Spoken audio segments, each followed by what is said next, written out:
안녕하세요. 여러분의 경제길잡이 경제학장 박사입니다. 자, 국제경제학이라는 거대한 지도를 펼쳐보면요. 정말 중요한 전환점이 몇 군데 있는데 오늘 우리가 살펴볼 브레튼 우즈 체제가 바로 그 중 하나입니다. 이걸 모르면요. 솔직히 지금의 달러 중심 세계 경제는 절반도 이해 못한다고 할 수 있어요.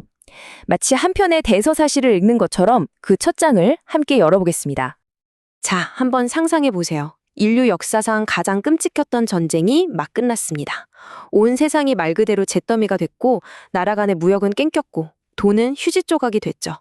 이런 대혼란 속에서 당시 지도자들 앞에 놓인 숙제가 바로 이거였습니다. 이 폐허 위에서 대체 어떻게 안정적인 세계 경제를 다시 세울 수 있을까? 이 절박한 질문에서부터 브레튼 우즈 체제는 시작된 겁니다. 그래서 오늘은 이 브레튼 우즈 체제라는 한 편의 드라마를 쭉 따라가 볼 거예요. 총 6막으로 나눠서요. 어떻게 태어났는지, 전성기는 어땠는지, 또 어떤 균열이 있었고, 어떻게 무너졌는지, 그리고 이게 오늘날 우리에게 어떤 의미가 있는지 차근차근 살펴보겠습니다. 자, 첫 번째 막입니다. 1944년, 아직 전쟁의 총성이 채 멎지도 않았을 때죠. 44개 나라 대표들이 미국 뉴햄프셔주의 브레튼 우즈라는 곳에 모였어요. 목표는 딱 하나였습니다. 1930년대 대공황 같은 끔찍한 경제 위기가 또다시 전쟁을 불러오는 걸 막기 위해서 이번에는 정말 안정적인 국제 통화 시스템을 만들자는 거였죠. 그럼 이 엄청난 계획을 누가 짰을까요? 당대 최고의 경제학 슈퍼스타 2명이 맞붙었습니다. 영국 대표는 케인즈, 미국 대표는 화이트였는데요. 케인즈는 마치 어벤져스처럼 모든 나라가 참여하는 세계 중앙은행을 만들고 방코르라는 새로운 돈을 쓰자 이런 이상적인 그림을 그렸어요. 반면에 화이트는 캡틴 아메리카처럼 강력한 미국의 달러를 중심으로 딱 질서를 잡자고 주장했죠. 결과는요, 결국 힘 있는 쪽이 이기는 거죠. 전쟁이 끝나고 세계 최강의 경제대국이 된 미국의 화이트안이 채택됐습니다. 이로써 국제통화기금, 우리가 아는 IMF가 탄생하고요. 달러가 세계의 중심이 되는 새로운 고정환율제의 시대가 열리게 된 겁니다. 자, 그럼 이제 두 번째 막으로 넘어가서 이 새로운 시스템이 대체 어떻게 돌아갔는지, 그 핵심 규칙이 뭐였는지 한번 들여다보겠습니다. 이 시스템을 떠받치는 기둥은 딱 하나였어요. 바로 미국 정부의 아주 강력하고 명확한 약속이었죠. 전 세계 누구든 미국 달러 35달러를 가져오면 우리가 금 1온수로 바꿔주겠습니다. 이 약속 하나, 이게 모든 것의 시작이었습니다. 바로 이 간단한 공식, 이게 당시 세계 경제의 낯이었습니다. 배가 낯을 내리면 흔들리지 않잖아요. 그것처럼 미국 달러는 금에 딱 묶여 있고 다른 모든 나라의 통화는 다시 그 미국 달러에 묶여 있었던 거죠. 그러니까 환율이 맘대로 널뛰기를 할 수가 없었어요. 아주 안정적이었죠. 그럼 교수님, 환율이 그냥 영원히 딱 고정된 건가요? 이런 질문이 나올 수 있죠. 꼭 그렇진 않았어요. 그래서 이 제도의 정확한 이름이 조정 가능 고정환율제입니다. 평소에는 딱 고정돼 있지만 만약 어떤 나라 경제에 아주 근본적인 불균형, 그러니까 만성적인 무역 적자 같은 심각한 문제가 생기면 IMF의 허락을 받고 예외적으로 환율을 조정할 수 있는 일종의 안전장치를 둔 거죠. 약간의 유연성은 있었던 셈입니다. 좋아요. 규칙이 정해졌어요. 그럼 이 복잡한 규칙들을 누가 감독하고 누가 심판해 볼까요? 바로 세 번째 막의 주인공 국제통화기금 IMF가 그 역할을 맡았습니다. IMF가 하는 일은 크게 두 가지로 볼 수 있어요.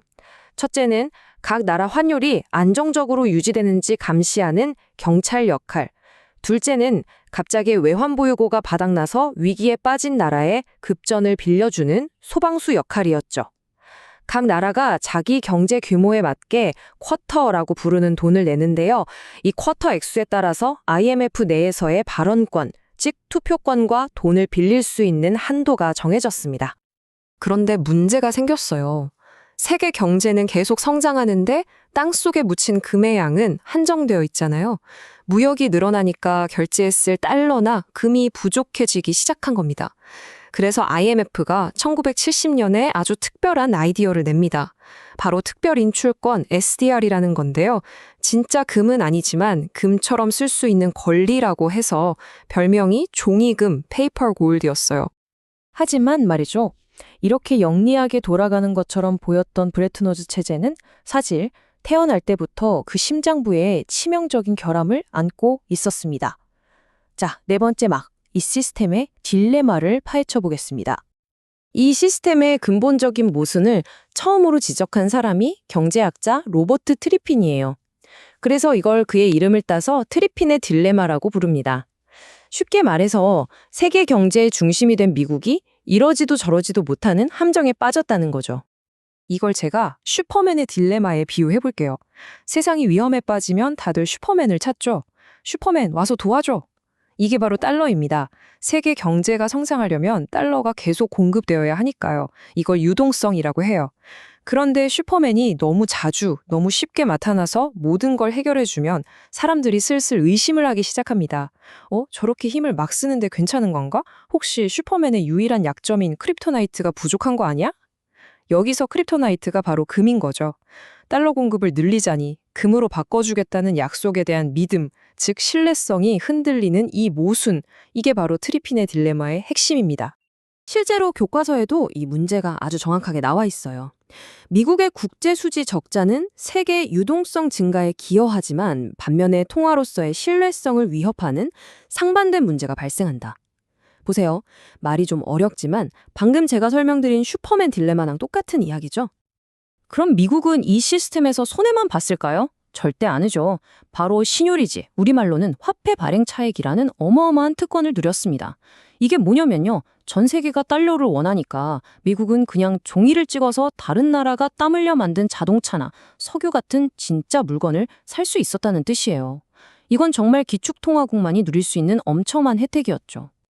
결국 이 구조적인 모순과 압박이 쌓이고 쌓여서 시스템이 더는 버틸 수 없는 한계점에 도달하고 맙니다. 다섯 번째 막, 브레튼 우즈 체제의 붕괴입니다. 자, 이 시간 순서를 한번 따라가 보시죠. 1960년대가 되면서 달러에 대한 불안감이 점점 커졌어요. 왜냐하면 미국이 베트남 전쟁 때문에 돈을 엄청나게 찍어냈거든요. 그래서 해외에 풀린 달러는 넘쳐나는데 정작 미국의 금고에 있는 금은 계속 줄어들었기 때문이죠. 특히 당시 프랑스 같은 나라들은 진짜 금으로 바꿔줄 수 있어? 하면서 노골적으로 달러를 금으로 바꿔가기 시작했습니다. 미국의 금고가 바닥을 보이기 시작한 거죠. 결국 1971년 8월 15일 닉슨 대통령이 TV에 나와서 폭탄 선언을 합니다. 더 이상 달러를 금으로 바꿔주지 않겠습니다. 이게 바로 그 유명한 닉슨 쇼크이고 브레튼 우즈 체제의 심장이 멎은 순간이었습니다. 자, 이제 마지막 막입니다. 아니, 이렇게 옛날에 무너진 시스템 이야기를 우리가 왜 이렇게 자세히 알아야 할까요? 그건요, 과거라는 거울을 통해야만 현재를 제대로 볼 수 있기 때문입니다. 브레튼 우즈 체제를 이해하는 건 그냥 옛날 역사 공부가 아니에요.